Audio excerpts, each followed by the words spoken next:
뒤늦게 WHO가 우한 코로나19에 대해 팬데믹을 선포했습니다. 1948년 WHO가 설립된 후 1968년 홍콩 독감 때와 2009년 신종 플루 때 단 2차례 팬데믹을 선포했는데 이번이 3번째입니다. 상황이 전 세계적으로 심각하다는 것을 의미합니다. 악화되면 경제 공황 사태도 올 수 있습니다.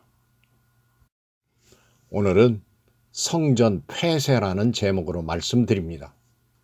말씀을 통해 성령님이 우리 안에 역사하시기를 바랍니다. 먼저 로마서 12장 1절의 말씀을 읽습니다. 그러므로 형제들아 내가 하나님의 모든 자비하심으로 너희를 권하노니 너희 몸을 하나님이 기뻐하시는 거룩한 산 제물로 드리라. 이는 너희가 드릴 영적 예배니라. 나귀 새끼를 타시고 예루살렘 성에 입성하신 주님은 그 후 가나의 혼인잔치의 제자들과 함께 초대를 받으셨는데 마침 포도주가 떨어지자 예수님의 어머니가 예수님께 말씀을 드려 물을 포도주로 만드시는 첫 번째 기적을 행하십니다. 그리고 모친 마리아와 동생들, 제자들과 함께 가버나움으로 내려가셔서 며칠을 계시다가 6월절이 가까이 오자 예루살렘으로 올라가시게 됩니다.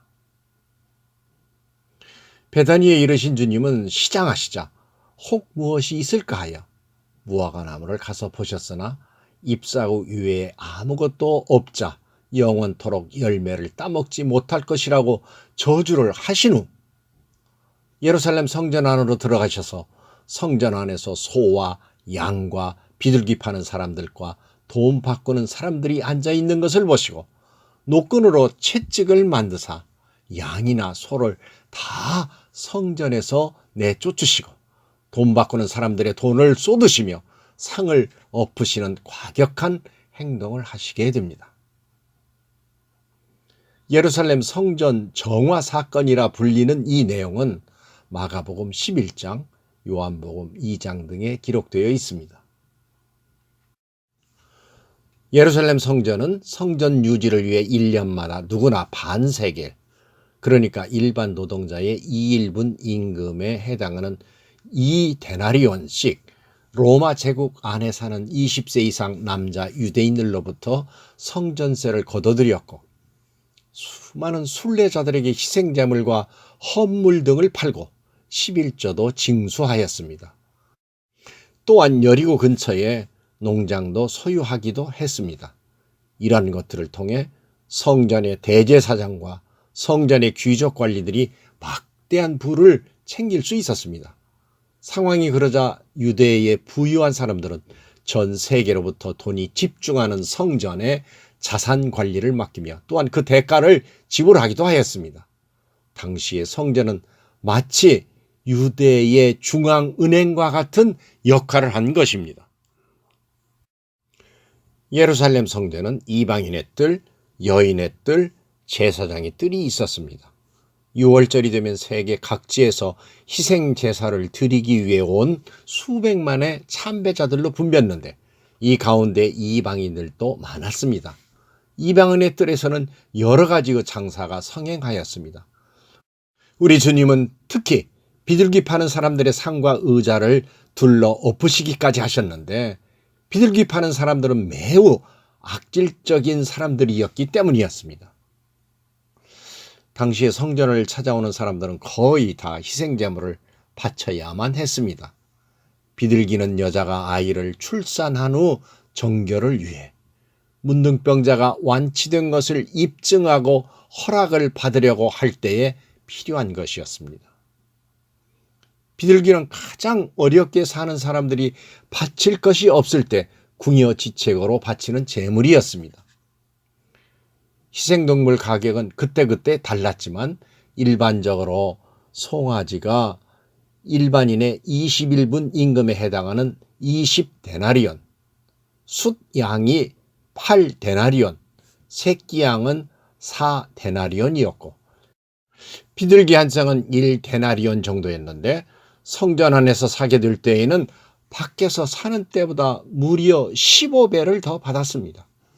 그 가격이 25데나리온까지 오른 적도 있었다고 합니다. 비둘기는 가난한 사람들이 바쳤는데 결과적으로 가난한 자들을 지독하게 착취한 것입니다. 그도 그럴 수밖에 없었던 것은 성전 밖에서 희생제물을 얼마든지 구입하게 하였으나 흠이 없는 것이어야 하고 밖에서 구입한 희생제물은 반드시 심사를 받아 흠 없는 제물로 판정을 받아야만 하였습니다. 그런데 이 판정의 과정에서 합격되는 일은 거의 없었으며 불합격을 받으면 성전 안의 매점에서 다시 구입해야 하는 번거로움 때문에 대부분의 경우 매우 비싼 돈을 주고 양, 비둘기 등 희생동물을 성전 안에서 구입하였습니다. 이러한 희생제물을 파는 매점을 안나스의 특매점이라 불렀고 이 특매점을 통하여 제사장들은 독점적으로 그들의 사적인 재산을 불려갔습니다. 당시의 제사장들은 거의 모두 상인들이었고 또한 이런 제사장들에게 빌붙어서 배를 불려가는 무리들도 많았습니다. 우리 주님은 아무나 물건을 가지고 성전 안으로 지나다님을 허락하지 아니하셨다고 성경은 기록하고 있는데 이것은 성전 안에서 장사를 못하게 상행위를 철저히 방해하신 주님이 희생제사의 행위까지도 막아버리셨다는 것을 분명하게 보여주시는 대목입니다. 지금의 경우로는 교회의 예배를 막아버리셨다는 의미입니다. 그러니까 우리 주님은 성전에 들어가 희생제사를 드리실 의향이 전혀 없으셨던 것입니다. 물론 6월절 기간 중에 자신이 희생제물로 오셔서 십자가를 지실 것이기 때문에 주님이 희생제사를 드릴 필요가 없었기도 했지만 당시의 성전은 극히 악한 방법으로 돈을 끌어모으는 마치 강도와 같은 자들이 득실거리는 구렬이었기 때문에 성전의 제사 자체를 거부하셨고 성전 폐쇄 명령을 내리셨다는 것을 지금의 우한 코로나19 사태로 교회의 예배 행위가 금지된 것과 관련하여 물질 만능주의에 빠진 한국의 교회가 이를 타산지석으로 삼아 처절한 자기 반성을 하며 반드시 회개의 기회로 삼아야 합니다. 예수님 당시 성전과 같은 지금의 교회의 존립 목적은 하나님에 대한 영적인 예배에 있고 그 예배는 로마서 12장 1절의 말씀대로 우리의 몸이 하나님이 기뻐하시는 산 제사로 드려져야 한다고 가르쳐 주시고 있습니다. 구약시대에는 하나님 앞으로 나아가기 위해서는 대신하여 죽어줄 희생동물이 필요했고 하나님께서는 죄 없는 동물의 피를 보시고 그제야 죄인된 인간을 의롭다 받아주신 것입니다. 이것은 오늘날 은혜의 시대에서는 마찬가지로 어린 양 예수 그리스도를 희생제물 삼아 하나님 앞으로 나가야 함을 강력하게 시사해 주시는 것인데 이때 베드로가 고백하였던 주는 그리스도이시요 살아계신 하나님의 아들이시라는 신앙 고백이 필요하며 그 신앙 고백은 전 생애를 주님을 위하여 살아가는 순전한 삶의 표현, 말하자면 전 인격적인 모든 삶으로 표현이 되어야 합니다. 이것이 하나님이 기뻐하시는 산제사, 즉 산예배입니다. 산제사, 산예배는 인간의 선한 공적이나 특히 헌금이나 말하는 물질과는 전혀 상관이 없습니다. 그래서 지금의 시대를 은혜의 시대라고 말하는 것입니다. 우한 코로나19 때문에 예배를 드리지 못하고 있습니다. 그러나 주님을 통해 우리 안에서 천국이 이루어지고 우리 자신이 성전이 되고 그래서 성령님이 우리 안에 계심으로 얼마든지 우리 스스로 산제사, 산예배를 드릴 수 있습니다. 예배는 하나님의 부르심을 받은 개개인이 하나님의 존전에서 산제사로 나 자신을 드리는 것입니다.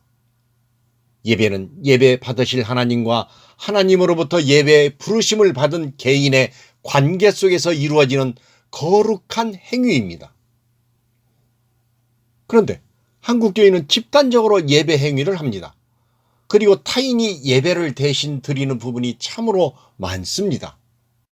성가대의 송영, 묵도송, 기도 및 축도송과 찬양도, 솔리스트의 독창도, 대표 기도도 다 개인을 대신합니다. 또한 하나님의 말씀을 대안하는 설교는 간단 명료해야 합니다.